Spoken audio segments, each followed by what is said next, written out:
Hello viewers, आज आपण या व्हिडिओमध्ये एक अतिशय महत्त्वाची बातमी पाहणार आहोत। जिल्हा परिषद सरळ सेवा आरोग्य भरती बाबत ही बातमी आहे। तुम्ही हे जे काही करतायत ते तुम्हाला करायचं नाही आहे, नाहीतर खूप त्याचा वाईट परिणाम होणार आहे या आरोग्य भरतीवर। तुम्हाला लवकरात लवकर या गोष्टी बंद करायच्या आहेत। तर काय आहेत त्या गोष्टी, आपण त्याची माहिती घेऊया। पण त्या अगोदर असेच महत्त्वाचे अपडेट मिळवण्यासाठी आपल्या चॅनलला सबस्क्राईब करून ठेवा आणि बेल आयकॉन प्रेस करा, म्हणजे असे महत्त्वाचे व्हिडिओज सर्वात अगोदर तुमच्यापर्यंत पोहोचतील।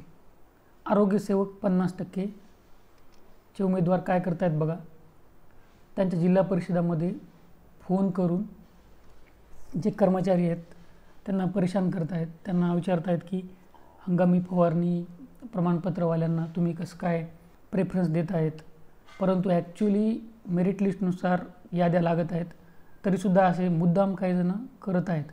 तर याने काय होणार आहे बघा, अगोदरच ते कर्मचारी कामचुकारपणा करतात आणि त्यांना असा दबाव धमक्या जर दिल्या तर मग तर ते रिझल्ट लावणारच नाहीत। आणि सर्वांना माहीत आहे की आचारसंहिता लागणार आहे।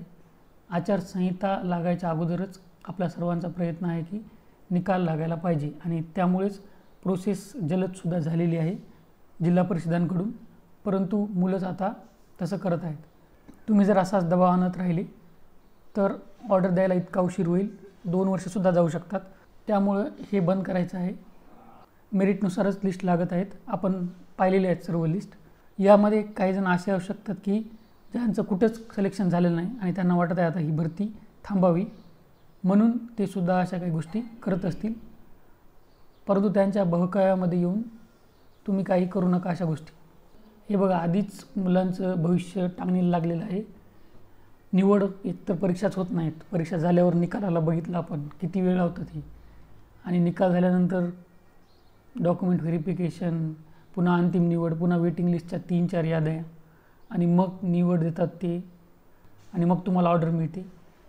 आणि एवढी प्रोसेस यांनी अगोदरच लांब करून ठेवलेली आहे। त्यामध्ये जर तुम्ही तुमच्याकडून जर असं कॉल करून परेशान करताल तर मग मात्र खूप उशीर होऊ शकतो।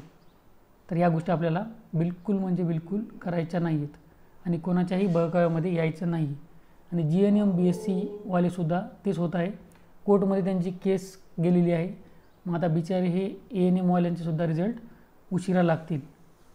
तर GNM वाले आणि ANM वाल्यांनी एकत्र येऊन एकमेकांना सपोर्ट करायचा आहे। जर तुम्ही वेगवेगळे राहिले तर काहीच होणार नाही, एकत्र यायचं आहे आणि एकमेकांना समजून घेऊन सपोर्ट करून मग काय गोष्टी आहेत त्या करायच्या आहेत।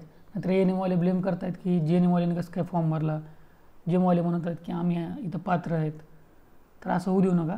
ॲक्च्युली गडबडदीप ॲप्लिकेशन फॉर्म होता, त्यामध्ये होती, कारण प्रत्येक कॅन्डिडेट ॲप्लिकेशन फॉर्म वाचूनच नंतर अप्लाय करत असतो। आणि काही यूट्यूबवरसुद्धा मिसइन्फॉर्मेशन देतात, त्या व्हिडिओज बघून, तसले व्हिडिओज बघूनसुद्धा काहींनी फॉर्म भरलेले आहेत।